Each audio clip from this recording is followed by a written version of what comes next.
The guy's a legend. Only Balotelli. He's so thick, he's bulletproof. Nutter. Balotelli, there's no excuse. It's the eve of the Manchester derby. What does Mario Balotelli do?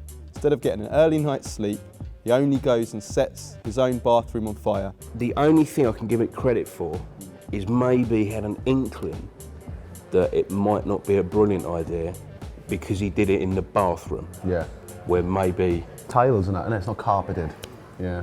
For some reason, Mancini picked him, and thank God that he did, because he stuck 2 goals away and sold a few T-shirts at the same time. He lifted it up his shirt to say, why always me? And it's just, bless him, maybe because you set off fireworks in your own bathroom. Balotelli with the darts. Throwing darts at youth team players just because he's bored. Nutter. Is it a bit too far considering, you know, Joe Barton at Man City stubbed a cigar out of some kid's eye? It's always a Man City thing. And Ashley Cole managed to shoot a young player with a 2-2 rifle in a dressing room at Chelsea. So actually I feel like the darts, you know, you might have half a chance. So Mario Balotelli gets in his car, he drives into a women's prison, gets detained by police, and when the police ask him, what were you doing? I was just looking around.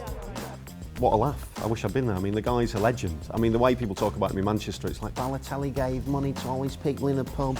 Balotelli walked into a restaurant, bought everyone a meal. He went to school and rescued a young, poverty-stricken Moss Side teenager and took him to Milan for the week. I mean, the guy's Robin Hood anyway. To me, it's just added to the Balotelli legend. No, surely this couldn't have actually happened. But yes, Mario Balotelli did just drive into the gates of a secure women's prison. Maybe not that secure that day. Andrea Stramaccioni is just being appointed as the new coach of Inter. Who gatecrashes the party? Only Balotelli. Just fantastic, the way he walks in and just sort of expects everyone to kind of just stop. And he just rocks in and just takes all the attention away from his manager, and the new manager's thinking, here we go. He just wanted to pop in and say hello to Stramaccioni. Why not, you know? There can't possibly be anything more important going on that day. So we're in training, Balotelli does a late lunge on Scott Sinclair. Mancini, as punishment, sends Balotelli to the dressing room. Balotelli is not budging, starts slinging some hooks around. I think, male or female, every acting job I've ever done, I've wanted to smash the line producer. Manchester City have just won the 2011 FA Cup final. Balotelli is interviewed after the game. His response is, my whole season has been And this is where we start feeling sorry for him. And of course you can't swear on You can't swear on TV. It's shocking, really bad behaviour. He's playing for Inter, their most hated rivals are AC Milan, a club who Balotelli actually supported as a child. While at a restaurant, he goes and puts on a Milan shirt. Just unbelievable. It's just classic Mario, you know. If he'd done it with United, he wouldn't have got out of Manchester alive, so I don't know how he managed to do it in Milan. Wearing your rival shirt on TV is absolutely ridiculous, but only Balotelli.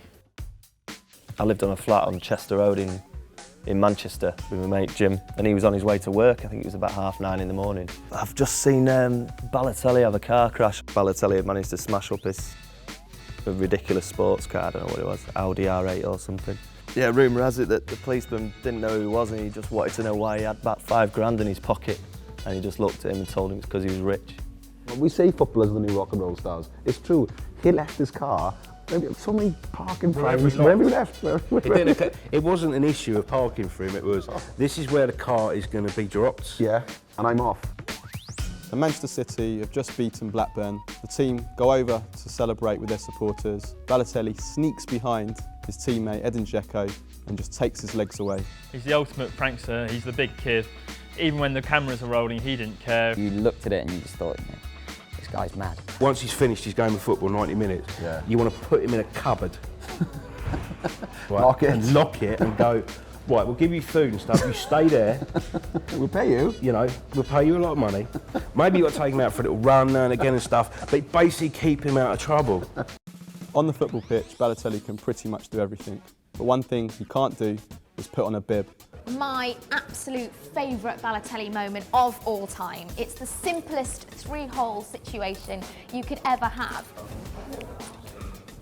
Can we, if I can have a hand? You know what it's like, we play a bit of football when you're a kid and you play somebody and somebody's really good and they play the county level and whatever. And then when it gets to that level, they're ridiculous and they're almost superhuman playing. Where's this coordination going when he can't put a bib on? To be fair, those bibs can be quite complicated, but he seems to be having more problem than the average 4-year-old child. The head goes in, right? Yeah. And then you're away. Just comedy, just slapstick. And where's the arm go? No. See, you know, No, listen to me, I know what I'm doing. We talked about the arm thing. I'm a millionaire. It wasn't just one bib. He couldn't put the second one on either. One. In it goes. Yeah. And then the other one. Look, oh, no. See, we've No, got, I've we've got gone it there this time. again. There we are. Bella.